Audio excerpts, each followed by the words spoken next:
So unfortunately, Prophet cannot be here today, so I'm just gonna give his updates. He wrote an article where I think it's the first community update article, where he explained everything that was going on this month. So it would be more detailed if you read it. But the TLDR is that the funding proposal passed, the proposal 5, and so we had a 75K fundraise to seed liquidity. Then we had the contentious proposal by Ben. Maybe he will hop in at some point to tell us his side on this, or maybe we can explain a little bit later. And the response from Pantera. And then there was the establishment of the DAO LLC. Maybe Nalok, you can tell us more about this in a few minutes. And on the VOTA, the state is that Robre audited the smart contract that Fuse Yeti made, and Marie has finished the front end. So regarding March, we should have the launch of VOTA in the next week or the week after. Execution of proposal 10 that Durden is going to explain us. Then futarchy as a services finally taking shape. And Prophet has some updates about project management. And we'll probably have a lot of the usual surprise, maybe some proposals that are not planned. We also have the burn proposal going on. So yeah, maybe to start, can you tell us about mtndao, Nalok, how it was? I mean, it was crazy for sure. I mean, you guys certainly saw it uh, in the usage of um, metadao, and then in the interest of metadao, and I think you know that combined with the scribes hackathon and everything else that was going on at the time. I mean, it's like the perfect recipe. I think I was talking to Prophet about this, where you kind of walk in this surreal land where the choices that you make have drastic impact on, the opportunity of the future. And I've had a few of those in my life. One was moving to Baltimore to start a crypto fund, and then moving to Canada, and, saying yes to things. And Mountain Dow wasn't on my list of things to do this year. And when he asked me to go, uh, and the ultimate result of going was certainly impactful. So it was exciting to see people get it and have that aha moment. And I sat there with Ben when he put that first proposal together, and to see people's excitement with it, I think that was the coolest thing for me, because this stuff clicks for me, and I'm not necessarily very patient with explaining it. Prophet is incredibly patient and incredibly passionate about what this is. And, I'm like, I get it, let's go. So it's cool to see people that get it and then play with it, and, see the potential for it. So I think Mountain Dow was really exciting to do that. It was really exciting to be in close quarters with people with ideas flowing, and try to get a picture of how people are using it. I think that that was really cool, because you saw people hard refreshing the page to get the order books updated. So it's cool to see the user experience there, and say, oh, I think I can fix that in the next few days. So that was cool. And just overall philosophical discussion about it, because it excited a lot of people, and a lot of people were paying attention. And I think that I can't really express, but it's kind of that eerie feeling. I don't know if many people have had that before, but I've had that before, where you kind of have this perception of where, like, it's kind of like a distant memory, where it's almost too surreal. I think I've had it when I've, like, shadowed in an operating room, where it's like you come into a room and you're like, this is too surreal, this is too weird. To have somebody that's under anesthesia and there's like surgery going on. And then I've had it when I've, like, first went flying, and it's kind of like this like fuzzy memory, where everything's just so new, and exciting. So I think that that was kind of that feeling there. And then it was just like 16-hour work days, which was fun. I think, it's good to have those every now and then, especially for me, and then to be able to work with profit. So I'm really excited. I'm glad more people are excited about this, and hopefully we can deliver on this grand experiment.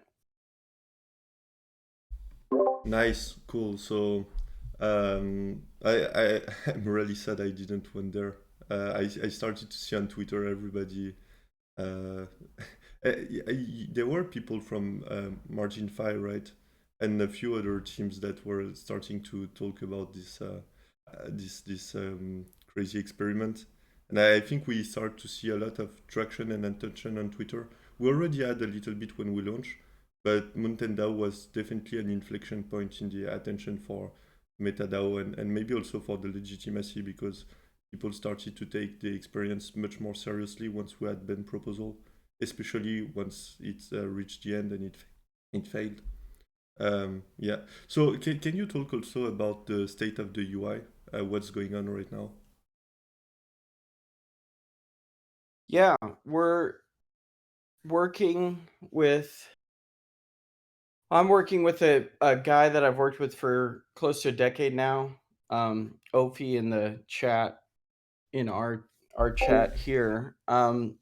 He's worked with me on a lot of projects and a lot of stuff that does data and analytics.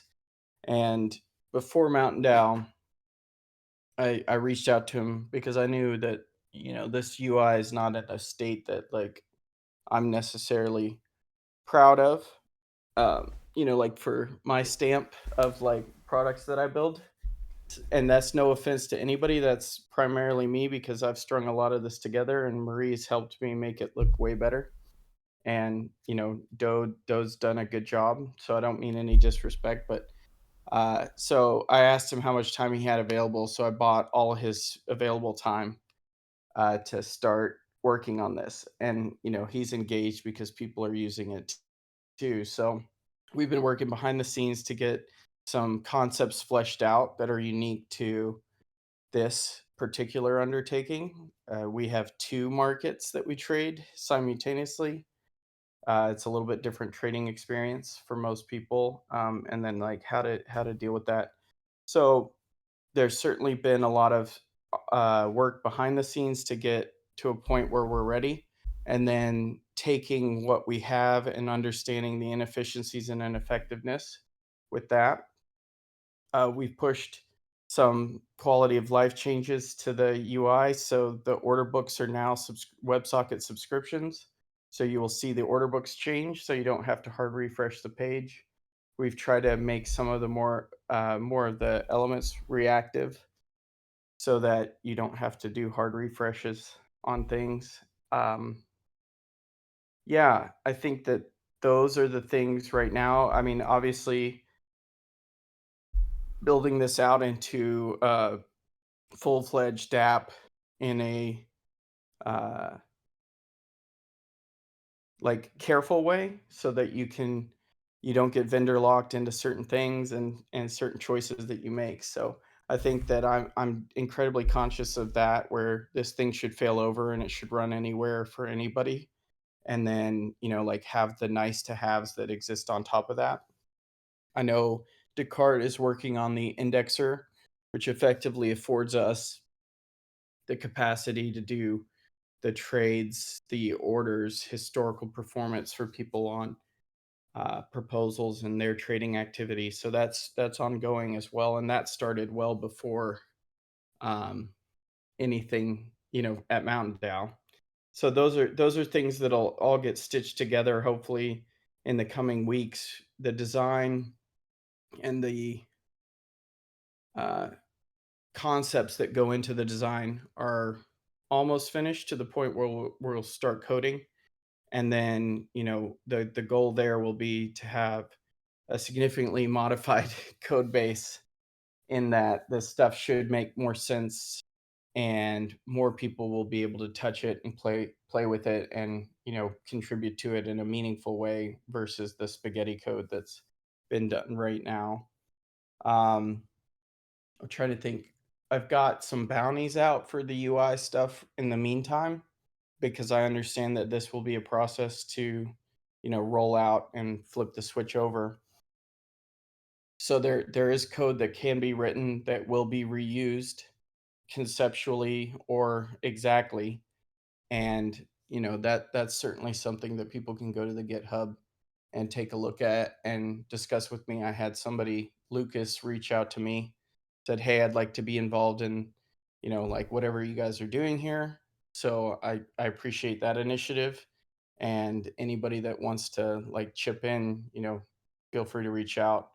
Um, I've got the futarchy as a service proposal draft up that needs revisions, but that you can kind of see the makeup of what that looks like.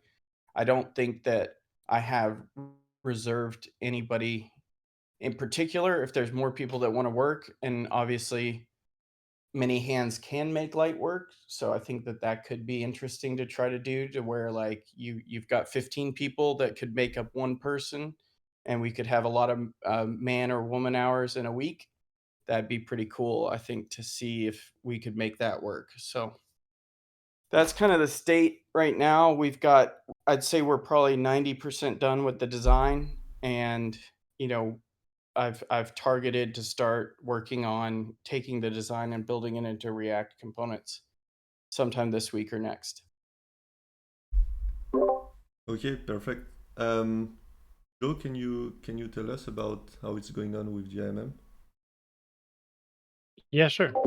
Um, so last week I finished a draft of the contract, handed it off to reviewers. Have been getting a lot of good feedback, and this weekend started on the UI integration. So since there are a lot of changes going on the UI side, this this is just going to be sort of a quick and dirty implementation, but we should have the ability to do test proposals and test out this AMM stuff within the next, I'd say, week or two. Um, and just to recap, so initially it was going to be a simple constant product AMM, and then I was toying with the idea of making a hybrid model where it's a single DEX that is both an AMM and an order book.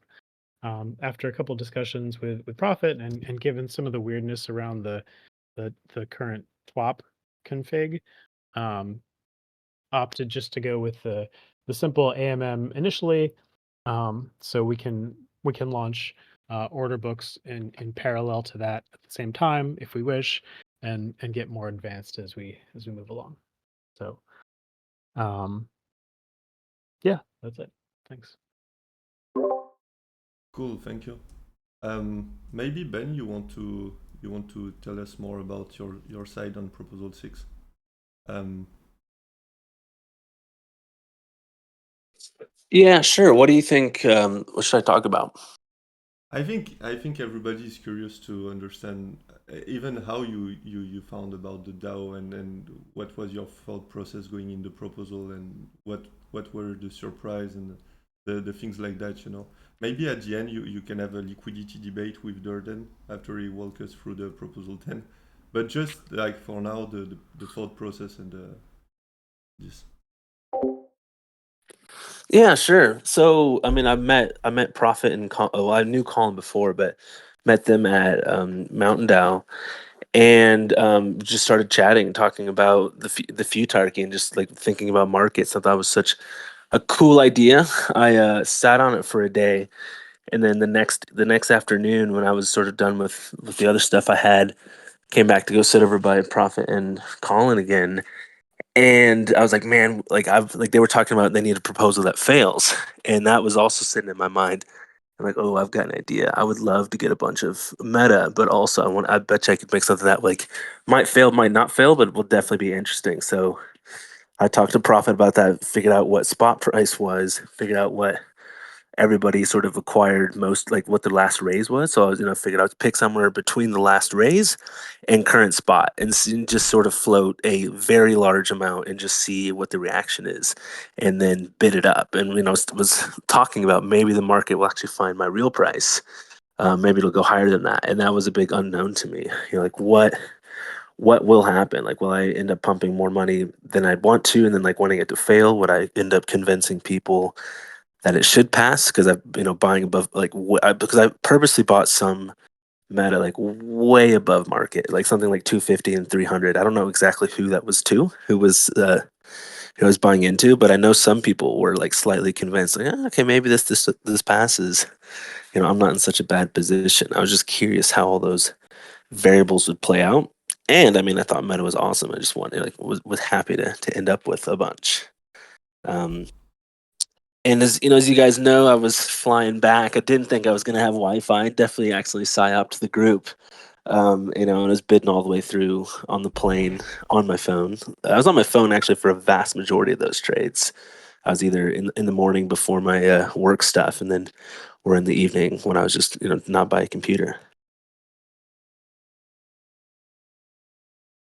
But yeah, that was sort of like, I mean, and then also I wrote about it if anyone's curious.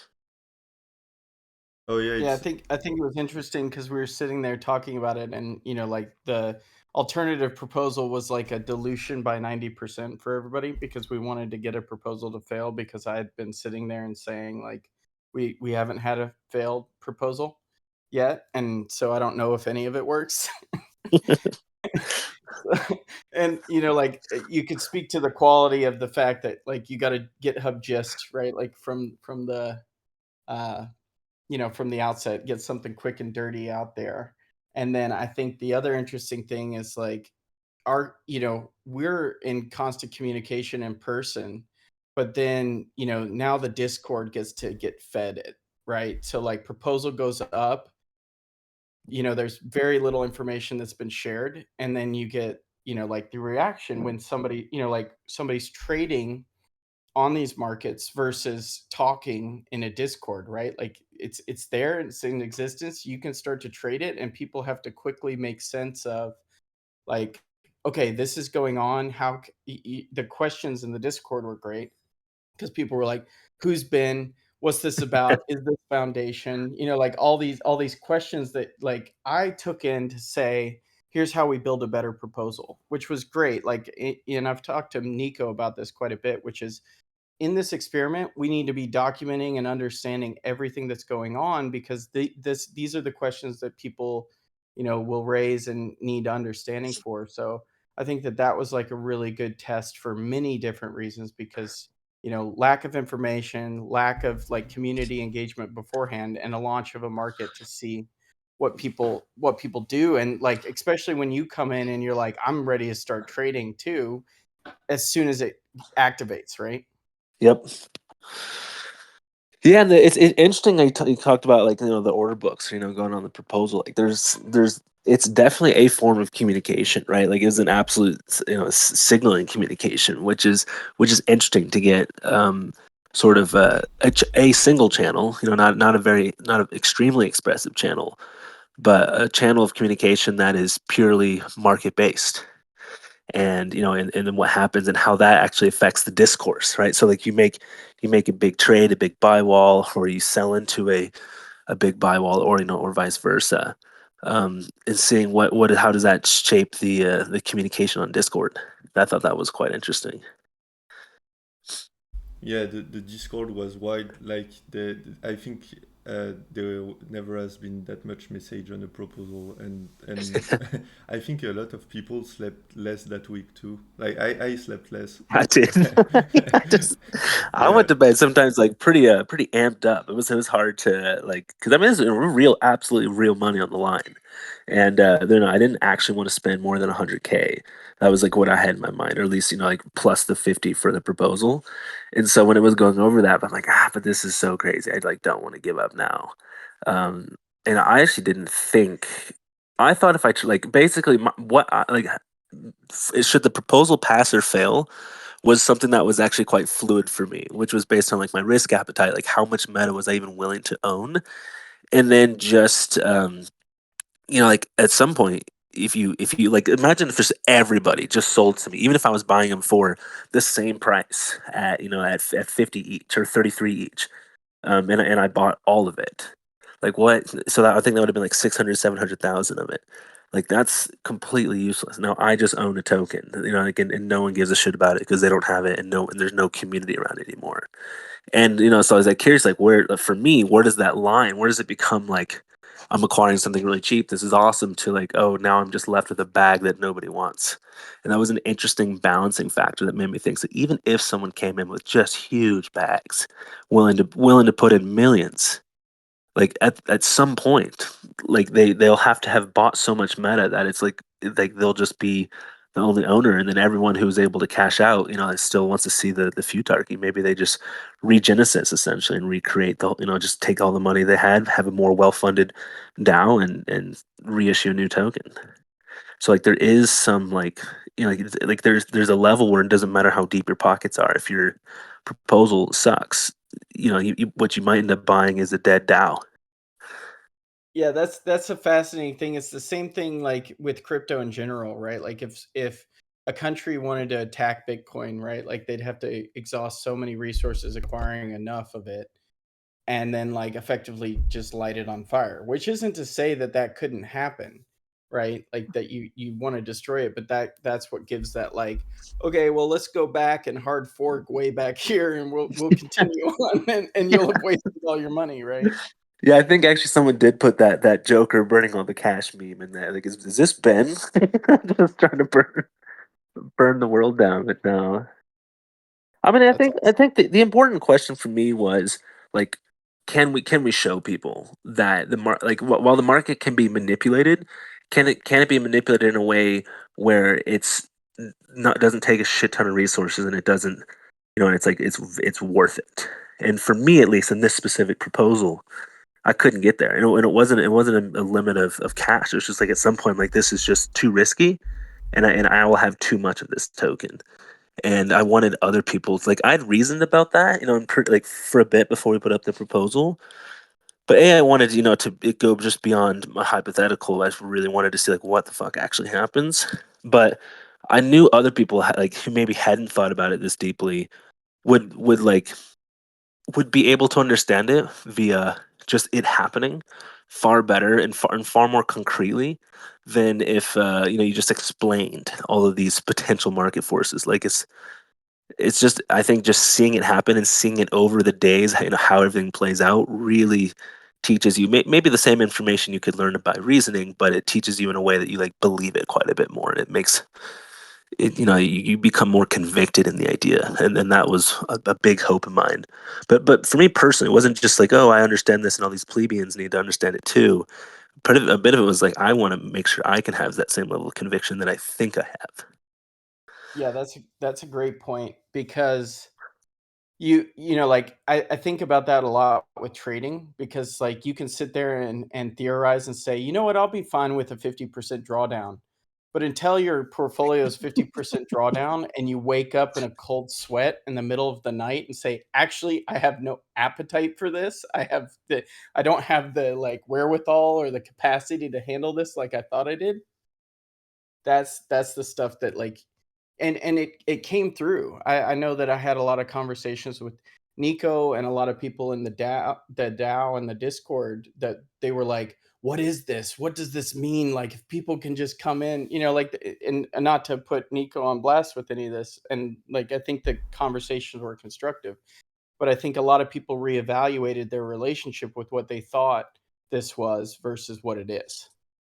Yeah, yeah. I mean, when you realize you can't vote, that is, like that is a very concrete realization when you really want to, and either you have to sell your meta or buy more on the other market. Like, and that's just such a different act of stating your will than than voting. You're putting a lot more on the line when you're market trading.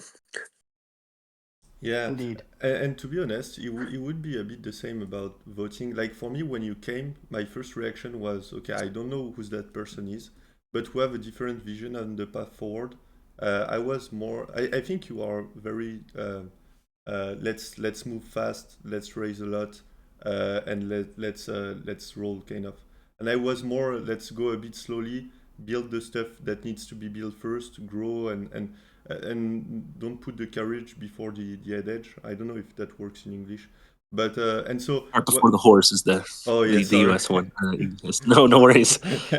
But and so when I saw you come and I was thinking, okay, maybe it's going to become a strong voice in the DAO, and maybe it's going to go in a direction that I was not the one I was pushing for, and I was questioning what would how I would like deal with that in the future, you know.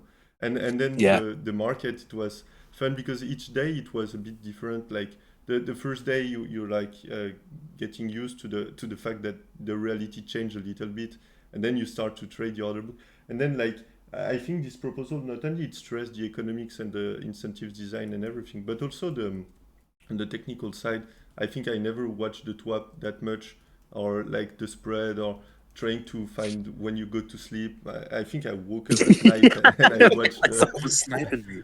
Yeah, I woke up at night once to go to the bathroom, and I opened the computer to watch the books. You know, I think I was not the only one doing that. So it was an intense week, and I was happy the what we learned with it. Anyway, maybe we can come back to that after, but now we need to hear Durden on the incoming Dutch auction, the proposal 10, because there's been a few proposals to improve liquidity. And maybe Yep. before, Ben, you want to share what you think about liquidity, but we had your proposal to raise, then there was another OTC proposal, and then you made another proposal for liquidity to raise, but to do liquidity. And the common Mhm. consensus in the DAO was more leaning toward doing another auction. And so Yep. Durden made a proposal 10. Maybe you can share a few words about that. Sure. GM, everyone. So proposal 10 is a proposal to increase liquidity for the meta token. And the way it does this is by selling meta tokens on an order book, starting at a relatively high price and then gradually lowering the price until it reaches just above the spot price, and we never make it go below the spot price. So it's trying to mimic a Dutch auction. It's not very granular, unfortunately, but we would need a custom program to do it in a much more granular way. So this is like a simple way that we can execute on quickly and get a relatively good price selling meta. And so it's being sold for USDC, and then USDC would be paired with meta to provide liquidity on Meteora, where we're currently providing liquidity. And the final thing is the liquidity we currently have, which is from proposal 3, is in the 4% fee pool. And at the very end, after we've sold all the meta we're going to sell, all the liquidity would be moved to the 1% fee pool, which will improve liquidity relative to providing it at a 4% fee tier. So yeah, that's the gist of it. The proposal passed, and I was hoping to place the first ask on open book right away. Unfortunately, when I went to do that, for whatever reason, the Prism UI is not working well with the Squad's X wallet. So whenever I try to place the ask, it says whatever it says, like forming transaction or whatever, but then it never opens a window in the Squad's X wallet. So I was kind of unable to propose transactions to the multisig that controls all the meta for this proposal. So then Nalak stepped in and has modified or like added a page to the current MetaDAO app where we'll be able to place orders. So huge props to Nalak for that. It's not live yet. I think he's having people look at the code before he pushes it live to production. Yeah, once that's ready, I'll be able to create the transactions and propose them to the multisig, and people can sign it. And yeah, we can begin ramping up our liquidity. I'm not sure if there's anything else you wanted me to cover, but if there is, just let me know. Cool, thanks. I Well, think it'd be good to chat about why liquidity is important. Like, why do you care? Why do I care? About liquidity and about increasing that for the metadao.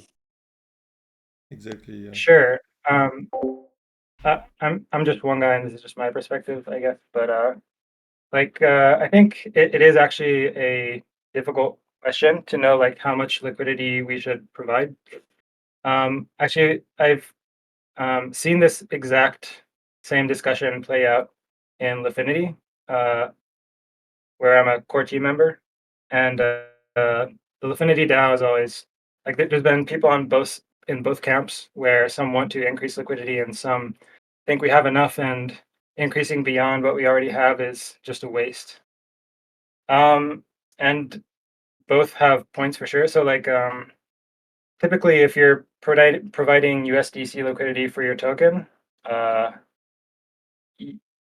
I think there's a high likelihood that you will be doing that at a loss because the the risk of impermanent loss is greater than the fees you'll be generating, especially over shorter timeframes. So that's the downside, and I think that's the main reason why some people feel hesitant to increase liquidity. And the other side of that coin is that if you take the extreme example where you have no liquidity, then that makes your token that much less attractive. I mean, if you literally have no liquidity, like no one can even build a position in it. But yeah, even if you have poor liquidity, like most people, I think they do look at liquidity to consider whether it's even worth building a position or not. Especially, I mean, so like a certain level of liquidity can accommodate a certain size holder. And if liquidity is like quite small, then some people just see that and be like, "Oh, it's way too small. I can't do anything. Maybe I can buy like $100 worth, but beyond that, it moves price too much, and I just don't care anymore." And they just move on. So yeah, so I think if your liquidity is like too poor, then that can cause people to ignore your project just based on that factor. So yeah, like those are the two forces or arguments pushing up against each other. And so I'm not sure, I don't know of a way to figure out in a rigorous mathematical way, like what is the optimal level of liquidity.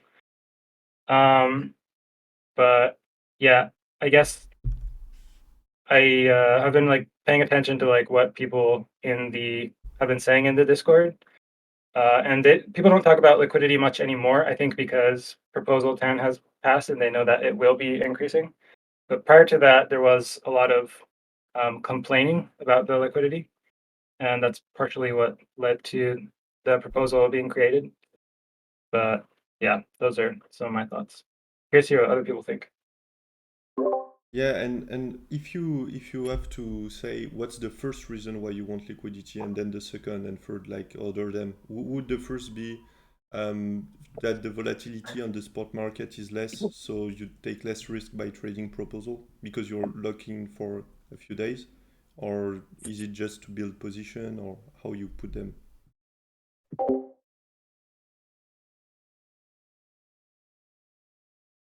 Who is that question to? You can take it. So for me, I think the most important thing for liquidity is for people who want to join the MetaDAO and want to be a big participant, being able to do it sort of permissionlessly. So kind of if you think about right now, or at least currently before, if you wanted to take a meaningful position, you'd move the price by 60, 70, 80%. And that makes it not that interesting for someone to come in. I mean, definitely something. If there was more liquidity, I would have been down to put just, instead of making a proposal, although I think it was, net positive, I could have just bought on spot. But since the liquidity is so low, I think it was like only possible by like 300, 400 at the time, even if you had like $10 billion. So, and another thing I think that's pretty critical is the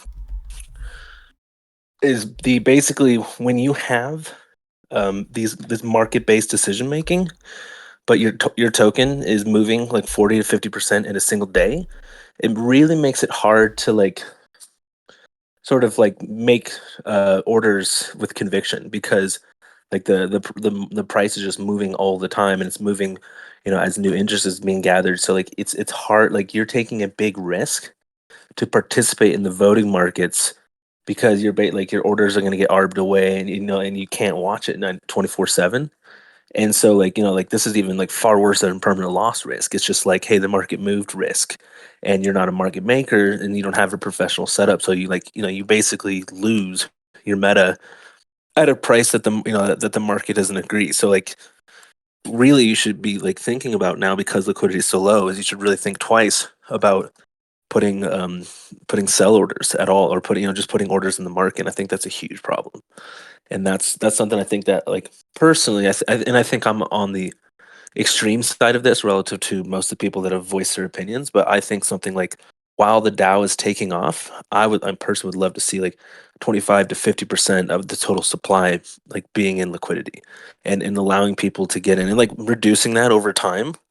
But like while this is gaining attention, while people are sort of excited about it, being able to buy in size in spot, the price won't move near as fast. But the meta that you do give out or do sort of like award for things will have more value. Like if you gave out 200 meta before, that would move the market, like 10 digit, or sorry, 2 digits, so at least 10%.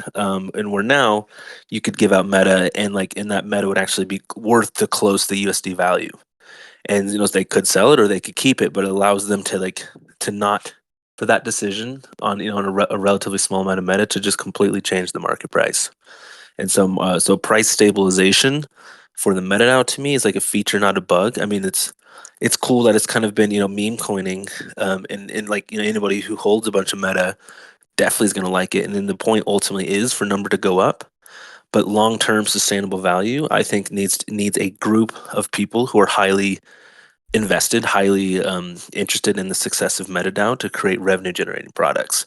And I think it's easier or better long-term, or for a future that I'm more excited about, which is like a long-term healthy futarchy, to do with high liquidity, with stable prices, than with low liquidity and meme coin like price action. And it's not a knock on meme coin, and number goes up just because people are excited. There's nothing wrong with that, but it doesn't help us make good decisions towards a more sustainable revenue-based valuation.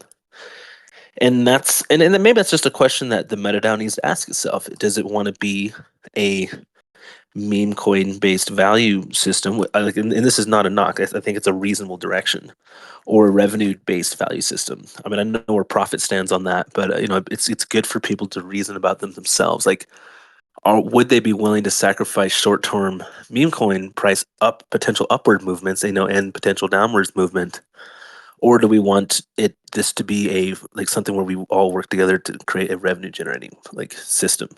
And it's not like they're not mutually exclusive. I just think how much liquidity has will push it more in one direction than the other. So I'm not saying if we do 10% versus 50, we're just going meme coin. It's not like that at all. It's just, I think I would like to see it go more towards the extreme value. But I'm also quite happy with the proposal that Durden put up. Like, I think that's a fine start. I would probably bid any markets that look to increase that liquidity further, but I think it's an excellent start. So I'm definitely full support of Proposal 10, which is a good thing because it passed. Durden, you want to react? Or Nalok or Joe? Also, maybe Joe, if you want to share what you think with the AMM liquidity afterwards, and then we can move on from this subject. But it's definitely a key subject.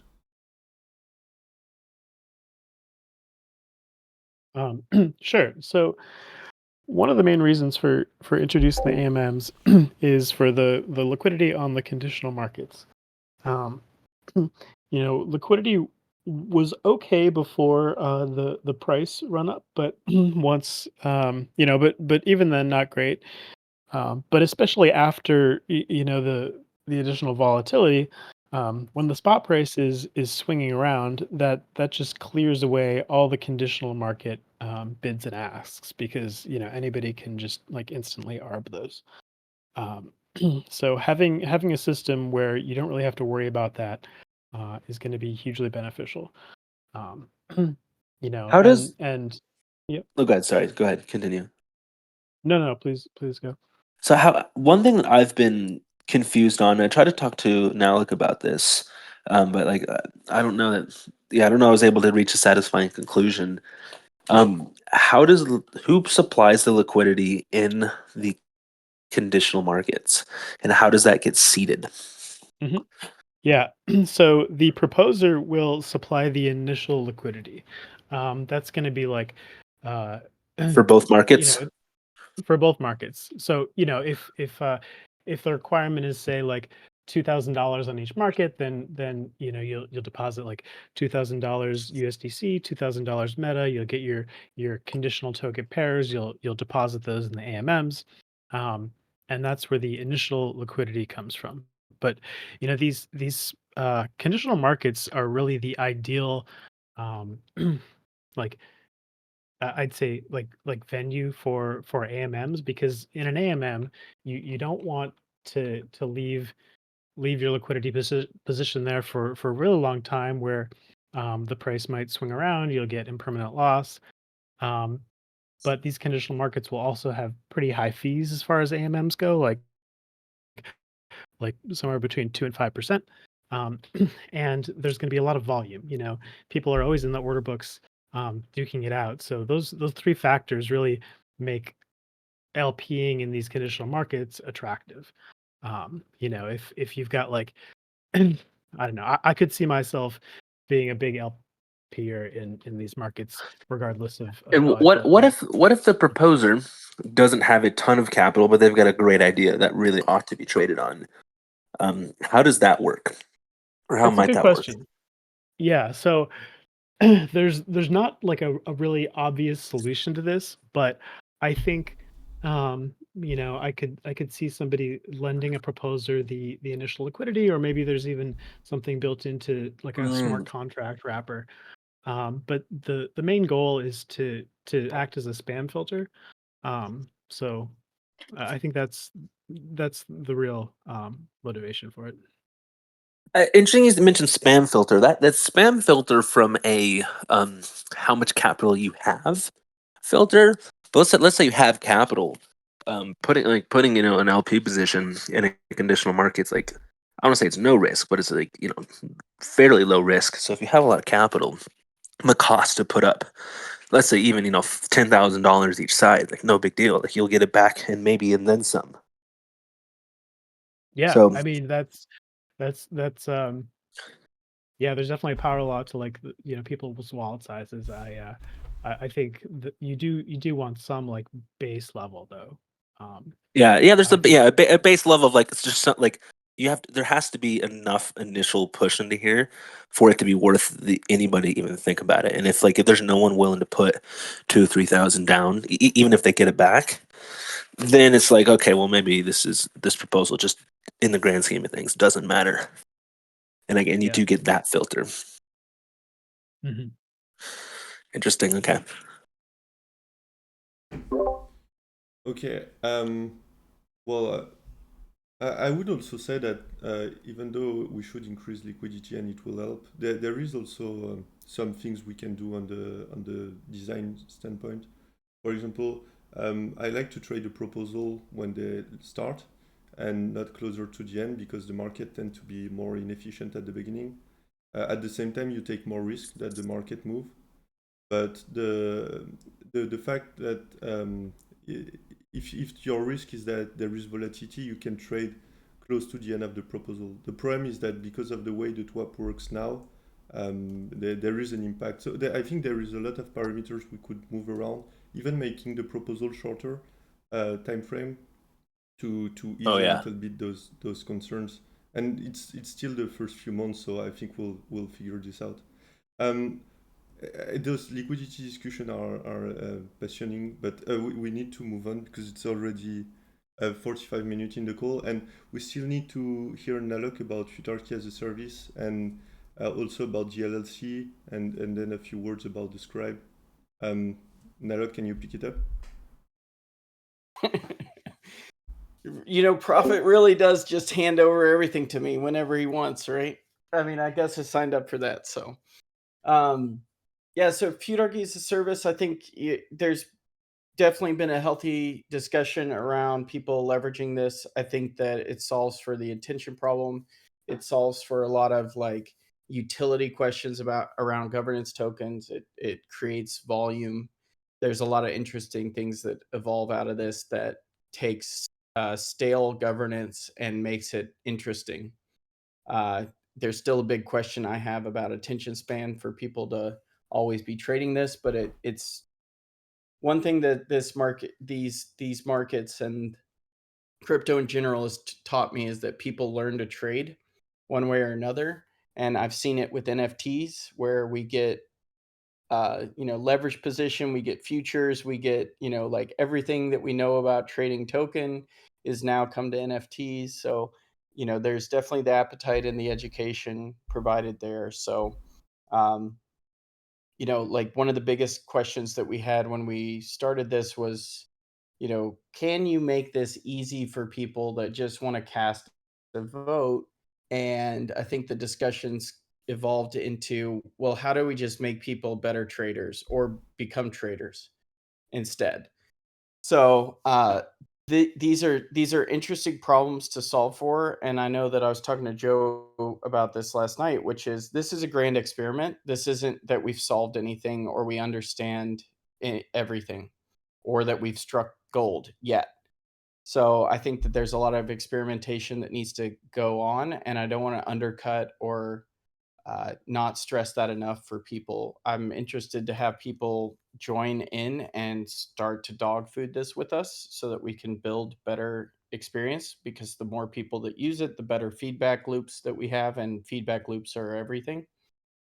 But futarchy as a service was around this principle that says like people are interested in this, so we should capture that interest and start to leverage it and build a product or service offering that affords the DAO opportunity to capture revenue, and those are debated right now. There's several opportunities that we see that revenue could work. There's some more simple than others, but I think the big takeaway there was, how do we get this in the hands of people? And there's some real low hanging fruit to do that.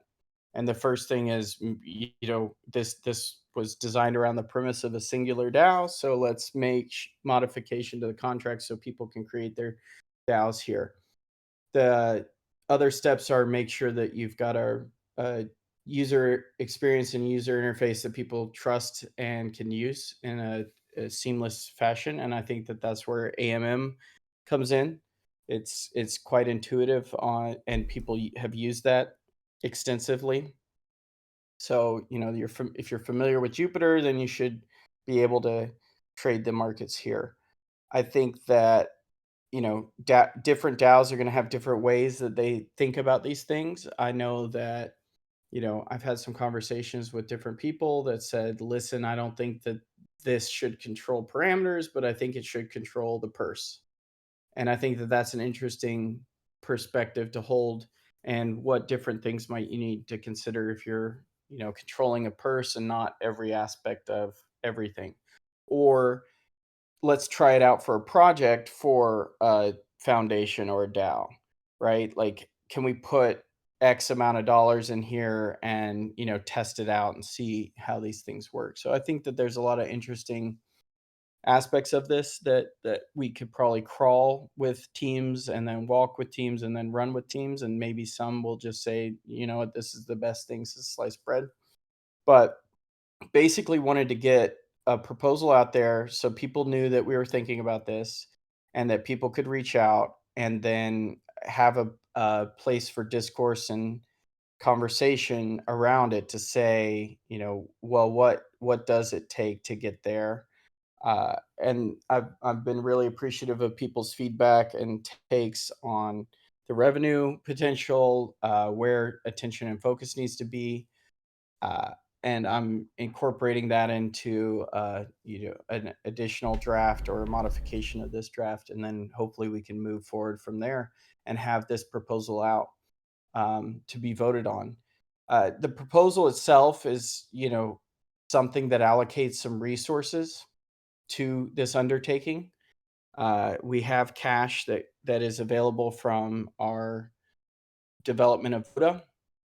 And so that's the other reason that this is incredibly constrained, because I didn't want to put a huge risk on the DAO, and I also didn't want to bite off a huge chunk here.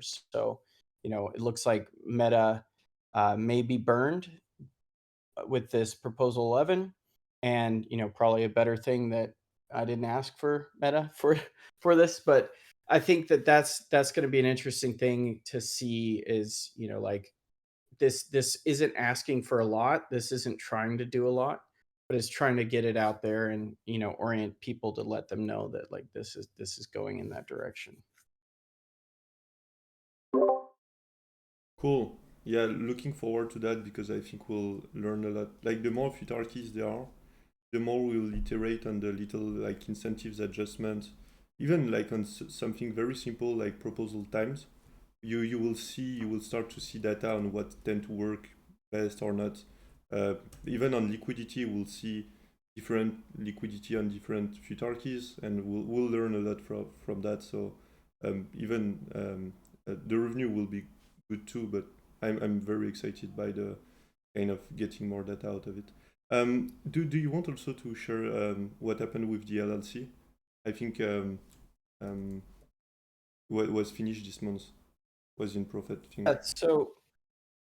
So my DAO that's located in the Marshall Islands has the Marshall Islands government has a structure for DAOs where it's not a foundation, where a foundation requires board of directors and set up for it, and that's probably better suited for something with more money to set up, and then something that people are willing to sit on a board of directors for, or you have to arrange for it. So my DAO is the incorporator, or the team that worked with us to get that set up. So the structure for the agreement is tied to the on-chain program, which means that the modifications to agreement occur through the memo function of a proposal passing. So it's quite interesting there that like it truly is a autonomous organization here. So if stuff needs to get through, it needs to go through a market to get passed, and then put through an on-chain transaction. So I think that was quite interesting. But otherwise, it's an LLC. It's an entity set up for the DAO. In theory, it protects people that participate in the DAO from liability with respect to this stuff, which I think is important when we're running experiments and we're forging ahead in things that may come to challenge the status quo as well. So I think that that's an important step for us. It should afford some considerations for people that are interested in those aspects, and excited to continue to work there. There likely will be entities that can get spun out of this, like functioning business units that need bank accounts and do things. So that'll be the next interesting evolution from it, but gives us a lot of flexibility there. That's great, especially that was done that early. Yeah. The one last thing before we move to questions. Prophet gave I think 100 meta as a bounty for Scribe hackathon. So mtndao with the market moving became the track with the most rewards, and so we had a high number of contributions. Some of them are really stunning. There is a channel that Nalok made called Scribe Submission, where you can check. There are some that I was really amazed by the way they look, and also the way they explain the futarchy. So that was also something unexpected this month. That was some submission were just dropping to me, but yeah. Guys, I see a lot of futards that are active on the Discord here. I see Dode, I see Robre, Rar, Dean, Mari, 7layer, Arad, Big Z, Adam, Ash. I see I'm missing Cryptic. I'm missing some, but like it's any of you want to come to ask a question, or anyone else? By the way, I'm just very happy to see all the futards hanging together. But yeah, please raise. I don't know how you. I'm a bit new with stages. I think you can raise hand and then we can invite you here to ask questions. I would love if we have a few questions to end it.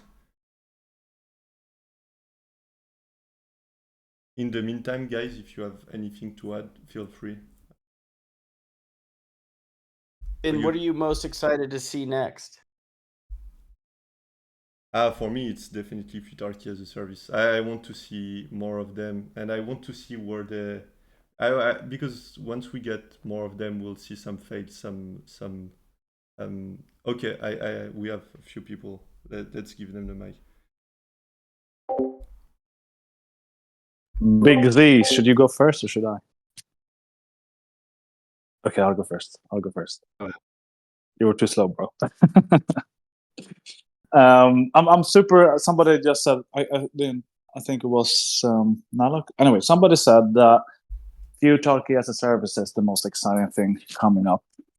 I agree, but I also think the votes market protocol is going to be exciting because it should bring additional flavor and seasoning to kind of proposals and the way we trade and decide things, because then we have this kind of DeFi protocol to decide things about. But I was wondering, actually, my question is related to futarchy as a service and not votes markets protocol.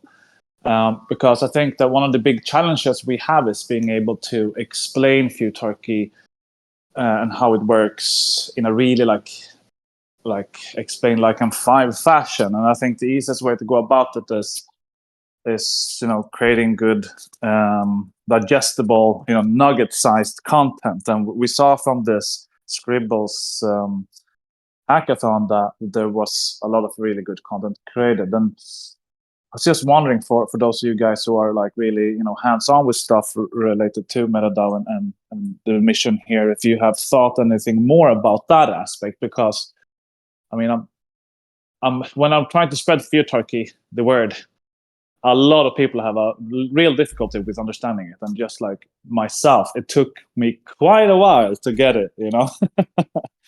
So yeah, is there any thoughts and plans regarding more content creation that makes it easier for people from the outside to digest this? Because without it, I don't see futarchy as a service being a slam dunk win. Yeah, I mean, I've included that in the draft, right? Like documentation, videos. Like I don't take, the engagement for granted, right? Like we've been dogfooding it, and these things are, quite literally buttons that I built because I wanted them, because I needed them.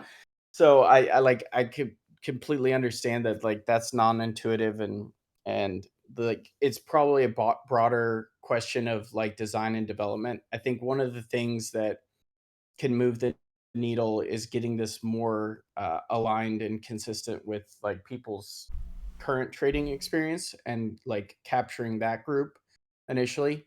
But absolutely something that needs to be accounted for. A lot of these things are parameters and adjustments and things that we put into place that are like gut checks, right? Like, why does a proposal need to be 5% greater than, like, and then why TWAP, and, is there better things to use or places that we can stub in different things that like just make more sense intuitively to people?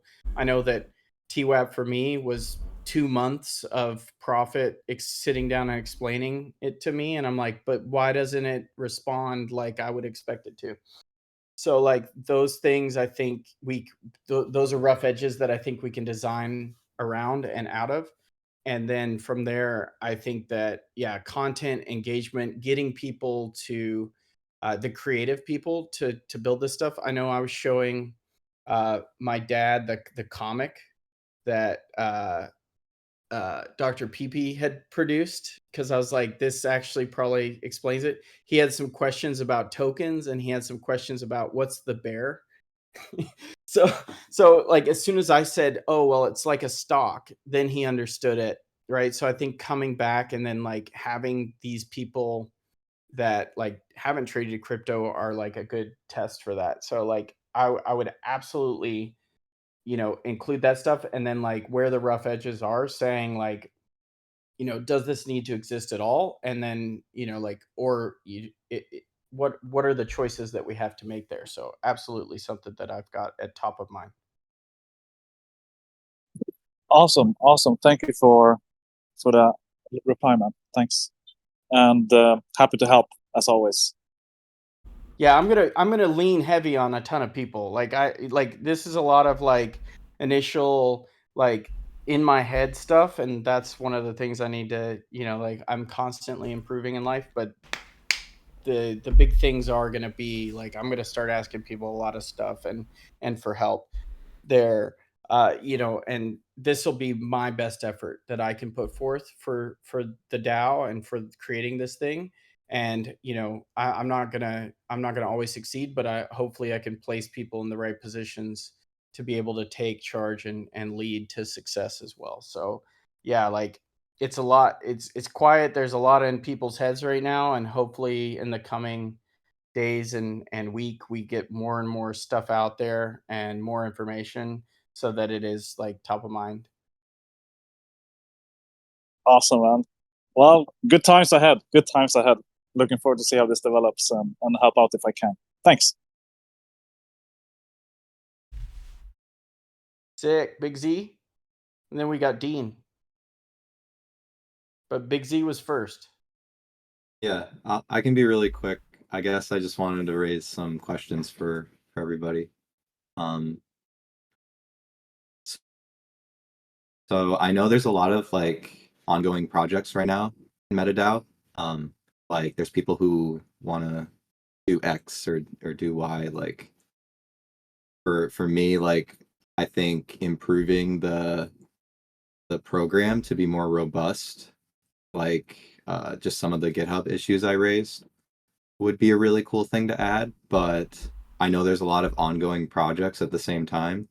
I'm just wondering if there's like anyone who's kind of stepped up to be a project manager of sorts, even if it's not like super centralized. I think some more structure would be nice. Just like for engineering timelines and people agreeing on like whether this is a useful thing before things go to proposal. So I don't know if this has been discussed before, but would be really cool to see like a lot more like admin project managing stuff. Yeah, it's actually like one of the things that Prophet and I have talked about quite a bit, which is like we've got us kind of in our positions, and we noticed the lack of like a key role like missing there. And then it's like how, like part of it is how do we present that in communication that can be spread far and wide, and then like what are we actually looking for? And I think that's what we've been kind of digesting and realizing that like that needs to be done. But absolutely, I think one of the big things right now is like this understanding of archetypes that exist out in the space, and then like what do reward mechanisms look like, and then who's willing to onboard risk and understand that the reward mechanism should be fair and you can trust the people that are constructing that. But step up, anybody that wants to step up into a role or like wants to be filtered into a position, I think that that's one of the most engaging things that I've seen so far, is like people reaching out, or like contributing to code immediately. I know that can be cumbersome for people that have existed in structure before, and then suddenly you come in this unstructured thing and you don't know where to chip in. But like what we saw with I don't remember the name exactly. Shino But I know that he was at mtndao and he pushed that code for like the conditional token image stuff. And I think like that's cool, but like I do agree that there's like probably some overarching organization and there's somebody that needs to fit in that role. So we're keen and looking for like anything that people see as an inadequacy or insufficient, like if they have the skills and expertise or time to do it. I know that I've asked Blockchain Fixes this jokingly, like when he's going to quit his job and start working on this full time. That's the other consideration I have, right? Like, I don't know anybody, like what that pull is or who that unique person is out there that's like, all right, I'm changing all priorities and this is my 100% focus on an experiment that may fail at any time. So, keen to have people step up and say, hey, I'd like to, I've got 5 hours a week, I've got 10 hours a week, where do you need support, or where here's some ideas that I have that if you give me access or control, I think that I can move the needle there too. So definitely have it. We've got like kind of a working document that I'm still finessing with other people. That's like a 3 to 8 month like vision kind of thing, and like with key KPIs and other things. So like hopefully, and everybody wants to move as fast as I can move too. So that's that's inadequate. So I would like to see more people come in and like you just said, Big Z, uh, step in. And if you've got some time and you think that that's a role for you, happy to have anybody on board. Yeah, and I would add that this is a consequence of Prophet not being kind of a dictator founder. And it's really beautiful because the way he stepped back from it also allowed a lot of people to take initiatives and do things on their own. And so we are kind of in a hybrid structure where you have some people that are kind of like a team, but it's not officially a team, and they are just like very active contributor.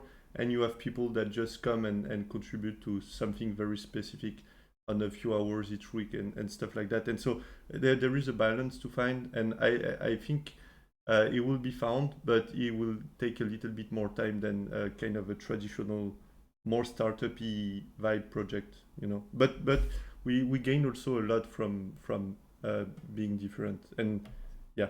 Anyway.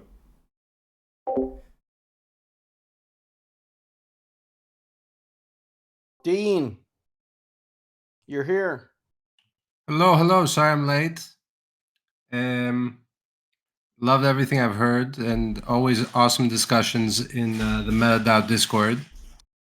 Had two thoughts I wanted to share. One was a question, a continuation on this idea around delegation, and a bit of a tangent on it, which is around like the transparency of who's supporting kind of like which side, like the pass or the fail. In token governance, it's just so in your face, like who supported which side, and I don't necessarily think that's a good thing. Where we are right now, somebody can figure out, where somebody stands if they do some digging, but it's not overly available. Like you have to want to find that out. And I guess my question is, do we want to build in the direction of making it easier to see, who's actively trading, where, which, where they stand on each proposal? Is that something we want to build towards? Or is it, a good thing that we don't put too much focus on that? So I think that there's two thoughts to that. Like first is social engagement, because people like to engage socially in these things, and then being able to surface that, because like that influences quite a bit of like your perspectives and understandings, and using that as proxy. Because like you look at Elon Musk and you're like, dude's probably pretty smart. Doesn't mean he's smart about everything, but like if I'm thinking about rockets, then maybe finding other companies that think the same way as him may be good. And if you use that as like trading information, it, like maybe it behooves you. The other aspect is like people shouldn't be, like you're not trading these markets to to necessarily express yourself, because that can cost you immensely.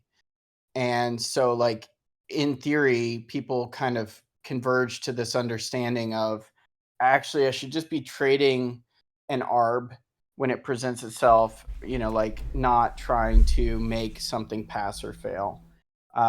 So I think that there's probably like a good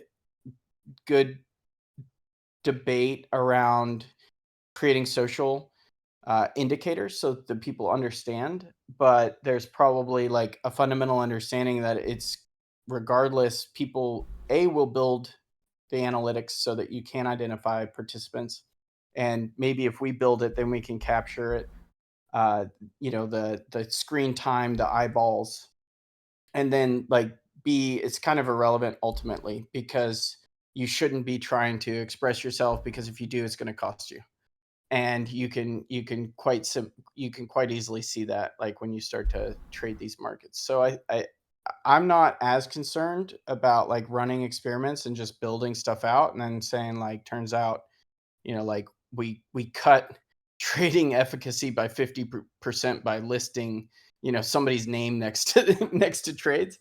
So like, and I think experimenting with that stuff is important, because we have the opportunity to do a lot of stuff, and there are people that have like charged ahead. I look at like Polymarket has a commenting system, and I think that stuff could be cool to include in what we've got right now. I think, pulling centralization of discussion into proposals might be a good idea, and then having some sort of social like interaction, because it's irrelevant whether like the majority support it or not. It's going to be, is there a trading opportunity there for me to like make money, because people are actually trading off bad information, and that's kind of the force of the markets. So I'm engaged to build some cool stuff and see if people like it, and then like if it's unacceptable, then we just turn it off.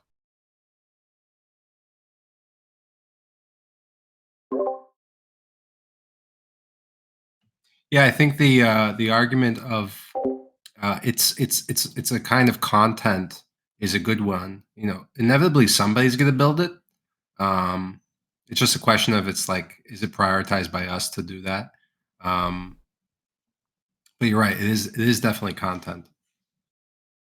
Yeah, and like I, build it because you've got the data.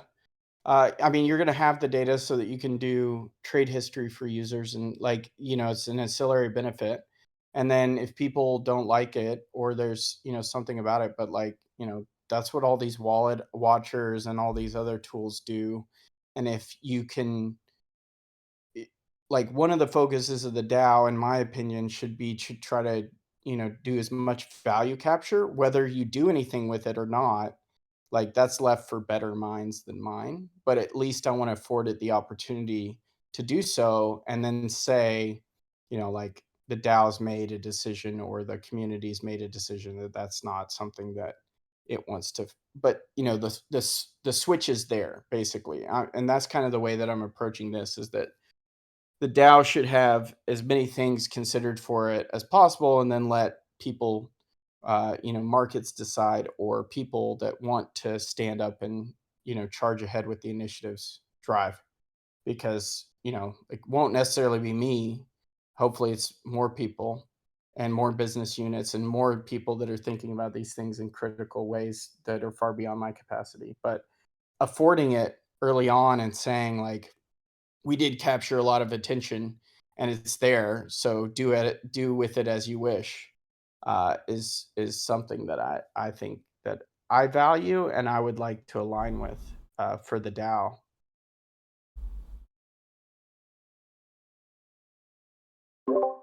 I think that segues well into my second question. It's I don't know if it's answerable now, but I think that we're working on the coordination layer, and futarchy is a good bet towards um, superior decision making process.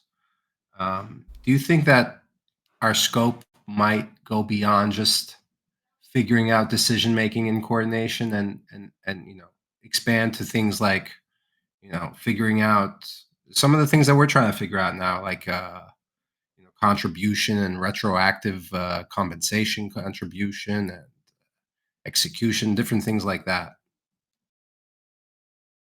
Yeah, and I've talked to Nico about this where I'm like, you better be writing everything down about like these experiences, right? Like I think, 1,001 ways not to do something is just 1,001 ways not to do it too. And that costs a lot to a lot of teams that want to interface with blockchain, a lot of like thought and research that goes into it.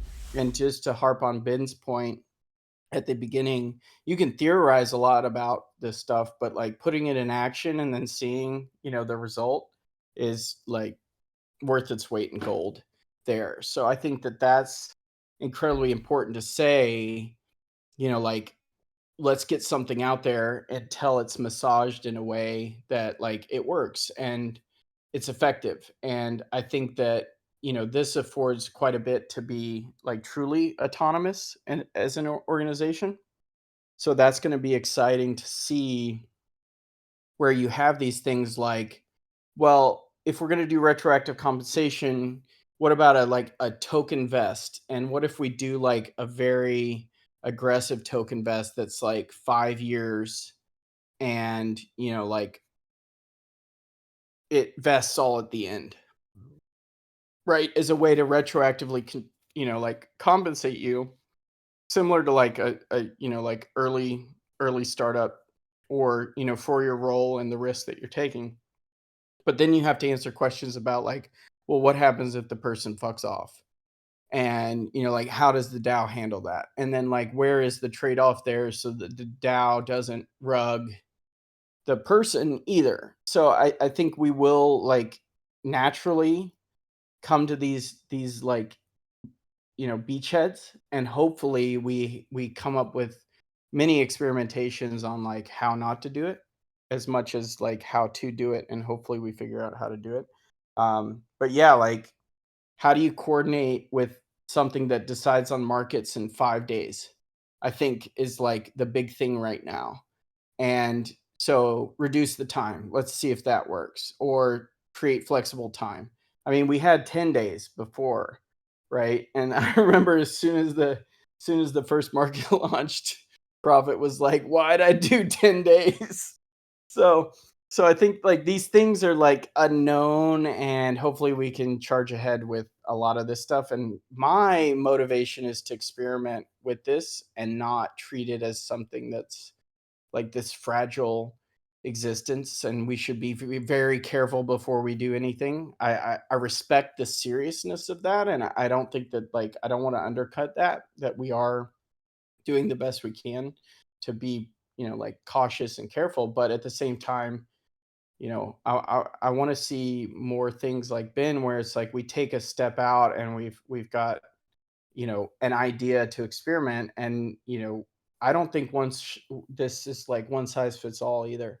So I'm encouraged to like throw AMM in, throw a hybrid order book, throw order books on top of an AMM, like whatever we need to do, so that like the other teams and other people out there can either use it as a reference point to say like, yeah, they used that and then like it didn't work, or like that was great and we actually want to use that because we saw that it was like pretty cool.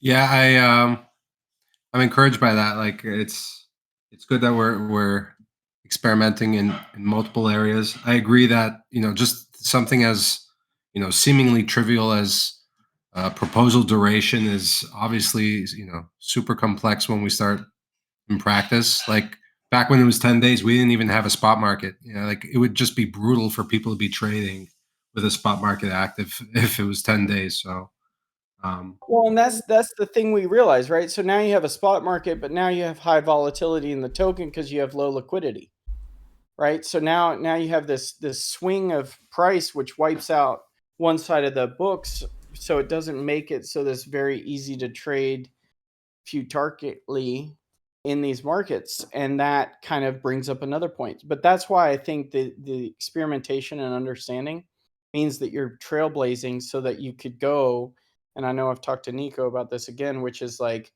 if you have a low liquidity token, there are some things that you may want to consider when using this. And, you know, like that's an important decision so that when people are onboarded to use this, you know, that's established before they realize it, and then they're like, oh, this shit sucks. You know, like that's probably the worst UX, and that's where I think we lose a lot of people in crypto, which is like, here's your wallet, oh, memorize the seed phrase, oh yeah, and you transferred, you don't get that, you know, like the user experience where you lose somebody and you probably lose them forever because they had a shitty experience. I think that, like, I would like to start to shift that with something like this, especially for teams that are working in crypto and people that are interested in it. You don't want to give them a shitty UX because they've already had to deal with the shitty UX the whole time.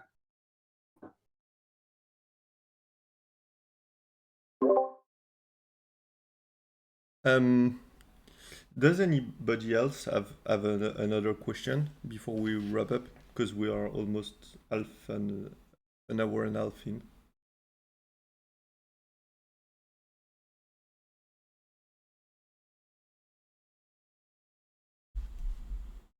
Did anybody think that, you know, Prophet's a paid actor hired by me to cover up the fact that I'm Prophet behind the scenes?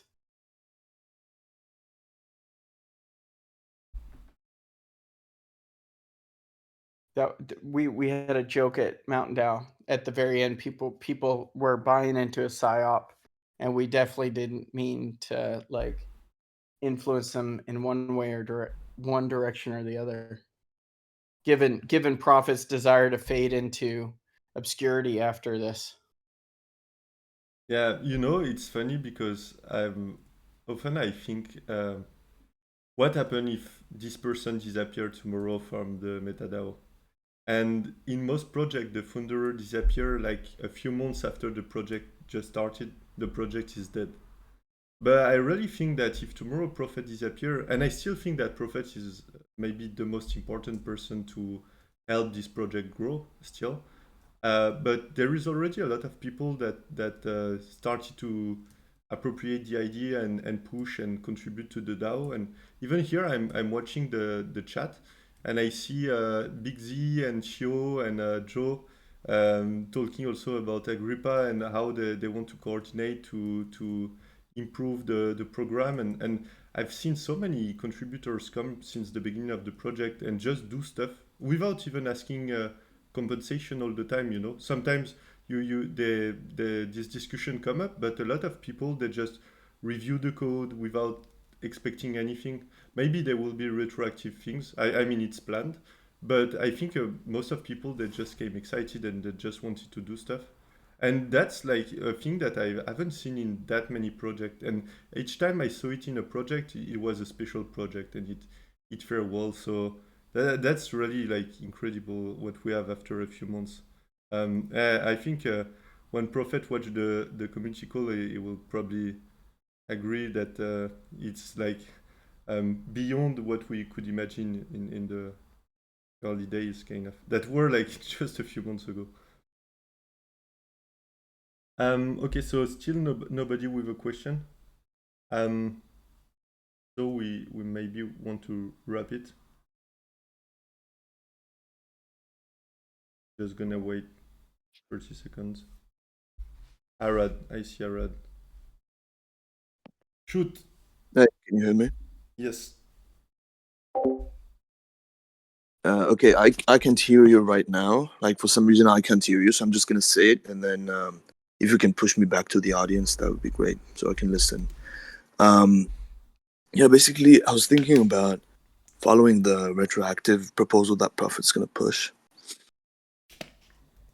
I was kind of worried that we're gonna reach a situation where, like, quite quickly, where proposals become kind of like a Congress bill, you know, just a bunch of individual actions shoved into one proposal. and then the market basically votes on all of them together, and we lose any and all granularity.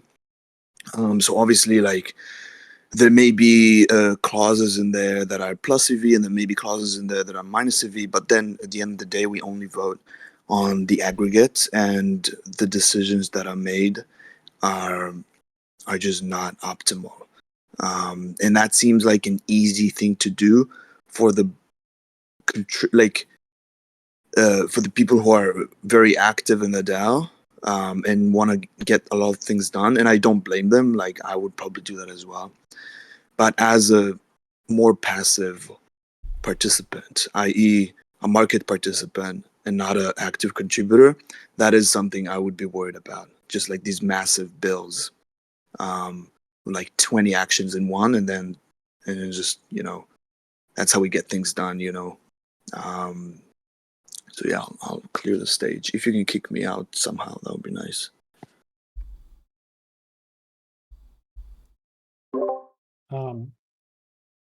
I'd be happy to try to field this one. So I think you're right. Right now, this is sort of the um, just a stepping stone to make sure that all the contributors, you know, get the value that they put into this. Longer term, my expectation is that we would see sort of like proposals that build infrastructure for these types of decisions. So, we have like a committee who approves or denies smaller decisions that don't have to go through the full proposal process. But I'm curious to hear other people's takes as well.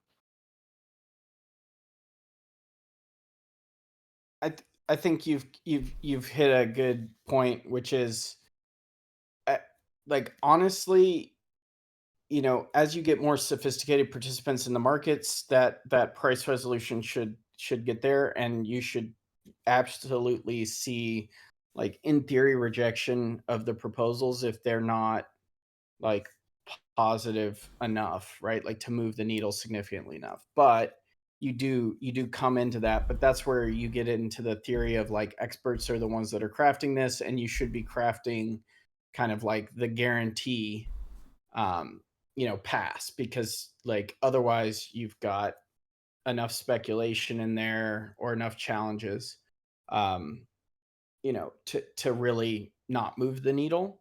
I think that there's like there's the spectrum of, like, where is it effective and where isn't it. So, like, my dream is to, like, say, can we use futarchy to determine whether a developer should get paid today or not? Like, so granular that it's like, this actually is untenable, it's not useful. And actually running it, like Ben said, right? Like, actually running it and seeing it rather than theorizing it. And then, like, getting it up to something like that where it's like, actually the proposals probably need to be this length, and they need to be with these parties, and this well researched, and this well documented, and this well crafted. And then, like, there's probably some intermediary early stage stuff for, like, a fledgling futarchy that's like, you know what, if you could just get resources in the hands of people that are trustworthy, that like, want to spend and, like, have this alignment thing, there's probably an acceptable amount of risk there, assuming that the DAO could claw back money at any point in time. And it's probably best to, like, get out of people's way and just say, this is what needs to be done. You can have a benevolent dictator, but you can actually take them out of power as well.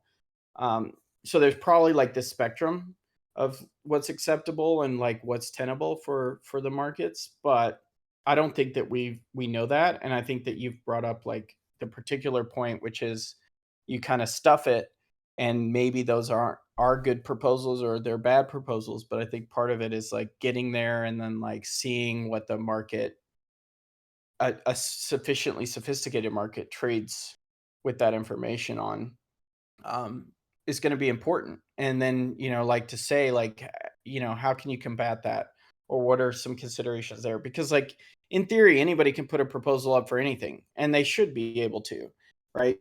But you know, there's a question of attention span. I know that we were discussing, you know, like reducing the total number of proposals that could be submitted in a short period of time. There's probably like an acceptable amount for you know, the quantity of traders or the sophistication and the capacity and capabilities of the traders, right? Like we could probably have one market making bot for 2 people and be able to handle like 50 proposals, or maybe not, right? Simultaneously. So I think that those are all like very good questions and probably top of mind for a lot of that stuff. Yeah, you know, some revolution they are built on top of the previous revolution, and so we can build blockchain on top of the internet, kind of. And it would be great to have futarchy to build futarchy, but we don't. So because in the future you can imagine that we will get the possibility to extract something more than just binary outcome from the market, pass or fail. And there is no way to first vote, for example, the amount of dilution and then the repartition of that dilution between the previous contributor. You are forced to put them in the same proposal, and that it's not perfect. And Durden did a good job on his proposal to make a lot of poll in the drafting proposal on Discord to gather kind of like the what the different like people thought would be fair or would be the right amount. But today we cannot like do that perfectly. So this proposal is never going to be perfect. And yeah, at some point we'll be able to. But the thing is, we don't have today what we'll have tomorrow. So I think this will just be, as long as it plus EV, the market will pass it, and it will just be like that. And there is not much we can do about that, I'm afraid. At least that's my conclusion on it.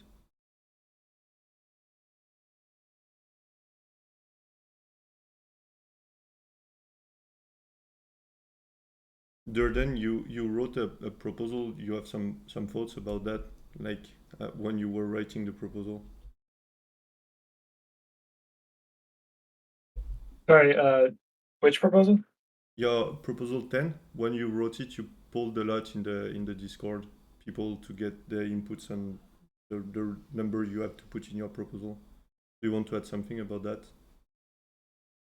Yeah, no, like I think polling is great. Like I think all the previous proposals, like people were just writing them in the dark, sort of, not asking for feedback to like iterate on what they've written, and like, you know, figure out whether there's a good chance that people would trade the markets in order to make the proposal pass. And to me, it just seems like a no-brainer, where like if you can easily figure out before actually creating a market for your proposal that it's going to fail because everyone seems to hate it, then you know, you'd want to know that. And if there were like simple changes you could make that would turn the proposal into one that most of the community is excited about, then you'd also want to know that. And I think you can, you know, find these things out relatively simply by doing um, these polls. It's definitely not perfect. Like I know I did most of my polls in the channels specific to the proposal, and I think those get read a lot less compared to um, the especially like Cyber Lounge, which is just functions as like our general channel. Like I think that's the one that gets read the most. So yeah, I'm not sure about like the best way to do polling, but um, I think it's really effective to be able to figure out like where the community stands as a whole. And yeah, I recommend that everyone else use that technique as well.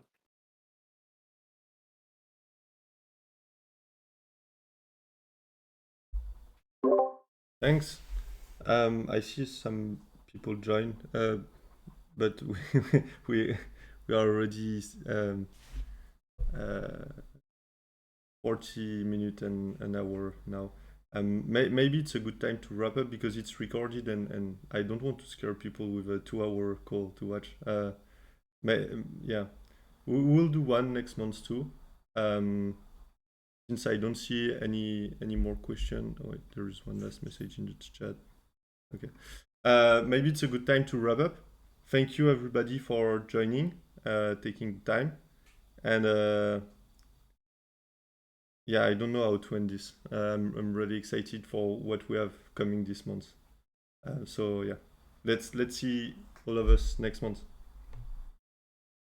Thanks for Thanks for organizing. organizing this, Nico. Thanks. Sorry, Joe, I didn't stepped on you. I was just also saying thanks. Thanks to Nico for organizing. All right, Thank you guys. see you guys. See you in the books. See you in the books. Yeah.